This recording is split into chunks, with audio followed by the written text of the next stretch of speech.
Japan's worst nuclear accident at the National Library of Medicine.gov. Hisashi Ouchi, a 35-year-old married man with a son who was involved in an exposed nuclear reaction affecting himself and two others lethally. He was kept alive for 83 days before his passing because of multiple organ failure. The Japan Times, last updated December 22nd, 1999, explores the events that occurred at the Jako uranium processing plant in the village of Tokai, Ibaraki Prefecture on September 30th, 1999.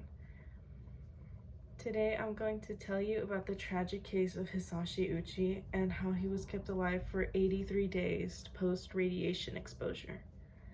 First, I'll tell you about the details of the accident that Hisashi was involved in. Then, I'll start by telling you of how Hisashi's treatment first occurred, and lastly, I'll tell you about the highlights of Hisashi's treatment and the results. Let me start by telling you about the Tokai Mora nuclear accident of 1999. The Washington Post, last updated October 1999, documents that the Tokai Mora uranium processing plant, 2 workers were left in serious condition after coming into contact with an exposed nuclear reaction. Hisashi Ouchi, along with his coworker Masamoto Shinohara, were using buckets to transfer uranium mixtures from one tank to another. An excessive amount of uranium was poured into the mixture, which triggered a nuclear chain reaction.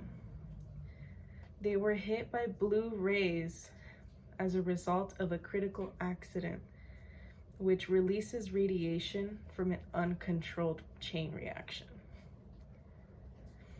Now that I told you about the accident, let me tell you about Hisashi's initial treatment and condition. Science.org, last updated October 1999, documents that Hisashi Ouchi was the most critically ill from all the workers that were exposed. He was exposed to 17 sieverts of radiation, whereas 5 sieverts of radiation has typically been fatal. Masamoto Shinohara, who was with Hisashi, only experienced 10 sieverts of radiation and was in less critical condition. Hisashi Ouchi survived the initial impact of radiation and started to experience a latency period where the effects of radiation was still not taking place. He was held at the University of Tokyo Hospital, where his main doctor, Kazuhiko Meikawa, one of the leading experts in radiation sickness in Japan, assembled a team of department heads to treat Hisashi. After some testing, it was discovered that the radiation destroyed Hisashi's lymphatic cells, which make up a person's blood cell count and are essential to everyone's immune systems. When Meikawa visited Hisashi in the hospital, there appeared to be no visible symptoms aside from a red discoloration to the face and minor pain under his ear and right hand. Now that I have talked about the beginning of Hisashi's treatment, let me tell you the highlights of what followed and the results of treating him. Science.howstuffworks.com, last updated August 2023, documents how Hisashi's condition was more grave than it actually appeared. 6 days after the accident, Hisashi's chromosomes were found in his bone marrow, were inspected by a specialist. They were found that his chromosomes were reduced to mere dots. It was basically an erasing of his immune system caused by the radiation. A week later after the accident, Hisashi had to receive a peripheral blood stem transplant from his sister, an operation that is very unique at the time, and you rarely ever had matches with relatives. So by a miracle, he had a match with his sister. His condition had worsened as his skin started to come off when his medical tape would be getting removed. The radiation that killed his chromosomes that enabled him to regenerate his skin, causing his epidermis to vanish. The pain he suffered can only be described as intense, since no medication would be able to be given to him to treat the pain.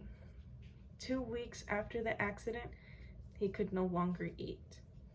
2 months into his treatment, his heart stopped, but the doctors were able to revive him. December 21 at 11:21 p.m., Hisashi's body finally gave out due to him passing of multiple organ failure. Today I told you the story of Hisashi Ouchi, the world's most radioactive man. First, I told you the details of the accident that Hisashi was involved in.